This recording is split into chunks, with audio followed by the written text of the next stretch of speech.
Hey, everybody, welcome to our podcast this week. I appreciate people stopping by. We're not trying to sell you anything or get anything. We just want to make your life better. We talk about business, money, and Christianity. We're a financial podcast from a faith perspective. And so the Bible is the basis of all truth, which is what we stand on.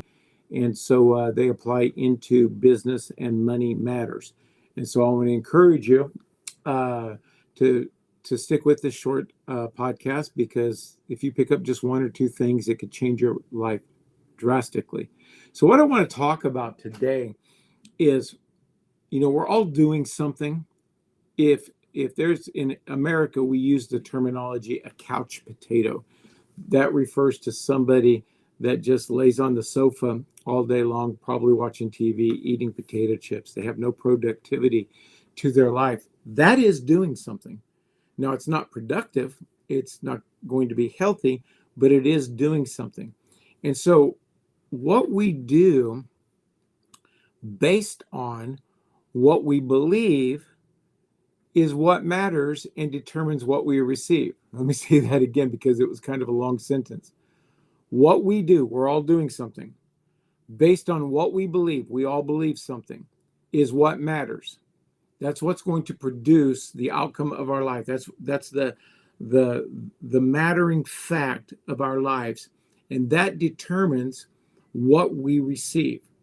So in the Bible, there's a verse that says, "Curse causeless shall not come." Translation: destruction doesn't just happen; something leads up to it. Another area of the Bible says, "Pride goes before destruction." So when you see destruction, you typically see a person in pride. They stick to their way of thinking, their way of doing. They don't listen to good counsel. They're not growing. Everything's about them. But the Bible says that what we're doing, as a man soweth, so shall he reap. What are we sowing? What are we putting forth? What is coming out? Well, excuse me. What we believe dictates what we do. Now, throughout the Bible, going all the way back to the beginning of the Bible, God says, "Listen to me, hearken diligently, pay attention to me." Different ways to say it, different verses say it different ways, but listen to me. Meditate on what I say. Translation: okay, you read what I say, now think about it and get it to apply in your life. And then do what I say, and you shall have. So there's a success formula that's outlined in the Bible about what we're listening to, what we're meditating on, what we're doing, and what we'll receive. Now, when bad news comes, when difficult times comes, it becomes hard. We just had, at the time of this recording, we just had our primary elections here in the state of California, and California's so stupid, and we just keep doing stupidity over and over and over again, and it just went across the board. I'm sure there was a lot of corruption involved in it, because California politics are known to be corrupt, but it has a tendency, when something like this, to try to mess up your day. You can't let it to. You think, you meditate, you do what God says, or the way God lined out the success formula, and we will receive. So actions are typically based, or let me say it this way. Action typically breeds motivation and strategy. Motivation breeds strategy. I'm pumped up. How do I do this? Let me figure it out. Let me get a strategy that works. And it's not the reverse. As people, we don't sit around doing nothing, and all of a sudden we become motivated, and all of a sudden we become strategic in our efforts, and then we step into action. No, it's the reverse. We start doing something, and in the doing, we become more motivated to get it done, and we get strategy and build the process. So think about whenever you first went into business. You started putting things together to make it work. And as you started, I'm going to start a business doing XYZ, and you started taking action on formulating your plan, your business plan, doing things to get it all in there. Probably while you were still working another job, getting a paycheck. You're motivated to make this thing work because you want to quit your job. And so the action, as you started moving forward, doing things, it birthed more motivation. It birthed more strategy. So this brings us into an area after the initial stage is growth without pain is impossible. What was the pain when we started our business or we started moving toward what we do? Well, we didn't have any money. We put forth a lot of effort with little coming back. Like I said, we probably maintained a separate job so that we could afford to continue doing this. And there was a transition that we went through that it was very difficult to keep going because it was costing us money without things coming back. And there was a pain process. It probably took up a lot of our time, especially if we're working another job full time. We're working a full week and we're doing this on the side. So if we've got a wife, a spouse, kids or something like that, we feel like we're forsaking them as we try to make our lives better. So when we start a business plan, and we start moving toward motivation, excitement started bringing us to a new level. Now, this same thing happens because once we start a business, once we start building wealth, once we start moving, it brings us to a new level of plateau. It's kind of like losing weight. You come down to a certain weight and it seems like you can't break through that plateau, and you work, and then finally you get underneath it. And you get to the new level. In business and money, we work, and we get up to a place where it's working. It's comfortable for us.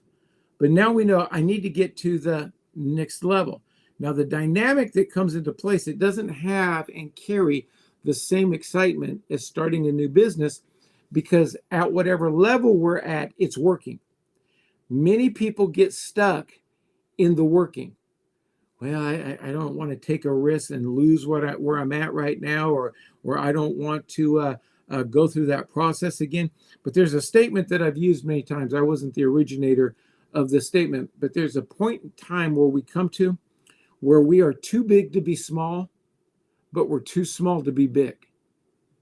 So we're doing things. We know we need to get to the next level, but it's going to take, like when we first started, a lot of effort, some pain to break through where we're at to get to the next level.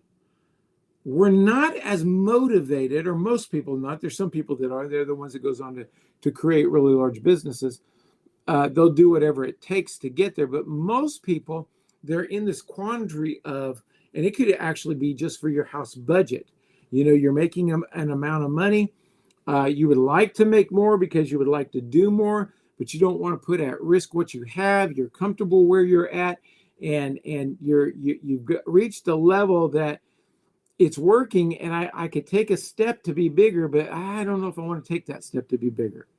You're too small to be big, but you're too big to be small, and in that space is where many people fail because they don't have the same excitement as the new venture. And so we have to be aware of how this is working in our life.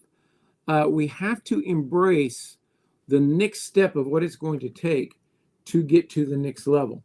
And so any of the moves that we make, they move us to an uncomfortable position. I remember the first time I went to Africa. It was actually one of my first.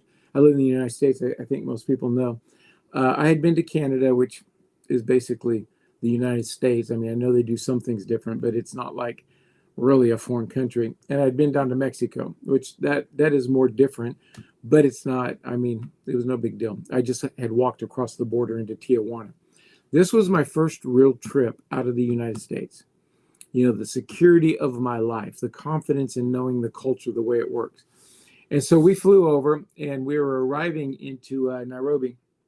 The pilot came on and started talking about, we're now starting our descent into Nairobi airport, and we should be on the ground in X amount of minutes. And all of a sudden, I started getting this, what in the world am I doing here? And we land nothing like the United States. I mean, he parks the plane like 50 yards from the terminal. We got to walk across the tarmac. You don't do that in the United States, even back in this time. This was like 2001. And there's guards standing around with AK-47s. You know, it's like we don't have that. We have security in the police. Their gun is typically holstered, and but not like a military. And he's ready to shoot. And we're walking across, and they're watching us. And I'm thinking, oh my goodness, what am I doing? And then we go through customs and immigration, and there's this group of people watching us and or waiting for us to receive us, the people that we're going to be working with. And so, come on. Hey, welcome, you know, and all this kind of stuff. It was really nice. And then I get put in the back of a truck, in the bed of a truck. In the United States, it's illegal for a person to ride in the bed of a truck. And it's obviously not comfortable. And I'm thinking, what is this? I typically ride inside the vehicle. And so we leave the airport, and we hit a roundabout, and we go this way. We hit a roundabout and go that way. We hit a roundabout and go that way. And now we're no longer on the airport property. We're just kind of like out in the middle of no place. And there was no street lights back. There is now, but back then there wasn't. It was pitch black. And I'm thinking, man, I don't know any of these people that I'm in the car with. I know one American, and I've only known him for a year.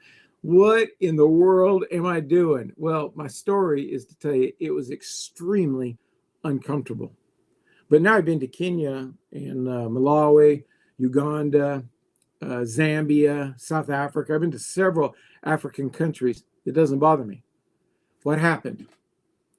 I was at this stuck place where everything I did, everything I worked in was in the United States. And to get to the next level, I was going to have to transfer into some uncomfortableness to know how to operate at the next level. We do that with our money. We do that with our time. We do that with our businesses. And we've got to realize that every time we're going to increase, it's going to take a transition into the next level. So I want to encourage you. I don't know where you're at right now in your life, but if you're in a place that you're trying to figure out what to do, just realize the next step, it's not easy, but there is easy on the other side of it. Now I've been to like countries all over the world: India, Bangladesh, Russia, Poland, Bulgaria. I mean, I've been all over the place, and I've been to many Islamic countries. Well, as a Christian going into an Islamic country as a white person, it's not the safest thing in the world, but I've never been uncomfortable now that I've learned how to operate at that next level. So I would encourage you, don't get stuck where you're at. Work on getting to the next level so that you can fulfill everything in your life. I look forward to seeing you again. We're Business, Money, and Christianity, a financial podcast from a faith perspective. Click like, make a comment, share with your friends. But I hope this helped you. I'll see you next week.